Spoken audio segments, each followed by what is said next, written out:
Hi ಎಲ್ರಿಗೂ ನಮಸ್ಕಾರ, welcome back to mini log. ನನ್ನ ಮಗಳನ್ನ ಮಲಗಿಸ್ದೆ, ಡಬ್ಬ ಹಾಕೊಂಡು ಮಲ್ಕೊಂಡು ಬಿಟ್ಟಿದ್ದಾಳೆ. ಇನ್ನು ಇವನು ಶನಿವಾರ ಇವತ್ತು ಬೇಗನೆ ಅಂಗನವಾಡಿಗೆ ಹೋಗಿ ಬಂದುಬಿಟ್ಟ. ಫುಲ್ ಗಬ್ಬಾಗಿ ಬಂದಿರ್ತಾನೆ. ಬಂದ ತಕ್ಷಣ ಸ್ನಾನ ಮಾಡಿಸ್ತೀನಿ. ಏನು ಕಲ್ತು ಬಂದೆ ಅಂದರೆ ಈ ಥರ ಹೇಳ್ತಿದ್ದಾನೆ ನೋಡಿ. ಏನು ಕಲ್ತು ಬಂದು ಶಾಲೆಗೆ? ಏನು ಕಲ್ತು ಬಂದು? ಏನೂ ಕಲ್ತಿರಲ್ಲ, ಜಸ್ಟ್ ಆಟ ಆಡಿರೋದು ಬಂದಿರೋದಷ್ಟೇ. ಇನ್ನು ಈ ಕಡೆ ನಾನು ಇವತ್ತು ನುಗ್ಗೆಕಾಯಿ ಸಾಂಬಾರು ಮಾಡ್ತಿದ್ದೀನಿ, ಸ್ಪೆಷಲಾಗಿ ಘಮ ಘಮ ಅಂತ.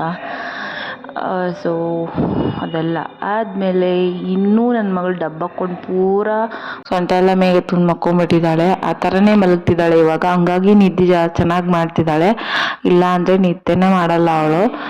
ಇನ್ನು ಎದ್ದ ತಕ್ಷಣ ಅವಳಿಗೆ ಈ ಥರ ಆಟ ಆಡಕ್ಕೆ ಬಿಟ್ಟಿದ್ದೆ. ಬಿಟ್ಟ ಮೇಲೆ ಆಮೇಲೆ ನನ್ನ ಮಗ ಕಲ್ಲಂಗಡಿಯನ್ನು ತಿಂತಾ ಇದ್ದ. ಅವನ ಹತ್ರ ಒಂದು ಪೀಸ್ ತೆಗೆದು ಅದರೊಳಗೆ ಅವಳಿಗೆ ಫ್ರೂಟ್ಸ್ ತಿನ್ನೋ ಕ್ಲಿಪ್ ಥರ ಇದೆ ಅಲ್ವಾ, ಅದ್ರ ಹಾಕ್ಕೊಟ್ಟೆ. ಅವಳು ತಿಂದ್ಲು. ತಿಂದಮೇಲೆ ಇಬ್ಬರು ಸ್ವಲ್ಪ ಹೊತ್ತು ಆಟ ಆಡಿದ್ರು. ಅವನಂತೂ ತೊಡೆ ಮೇಲೆಲ್ಲ ಕುಂದಿರ್ಸ್ಕೊಂಡು ಆಟ ಆಡಿಸ್ದ. ಆಮೇಲೆ ಮೆಕ್ಕೆತೆನೆ ತೊಗೊಂಬಂದಿದ್ದ ಅಪ್ಪಾಜಿ, ಅವ್ನು ಕುದಿಸ್ತಂದ್ರು ಕುದಿಸ್ದೆ.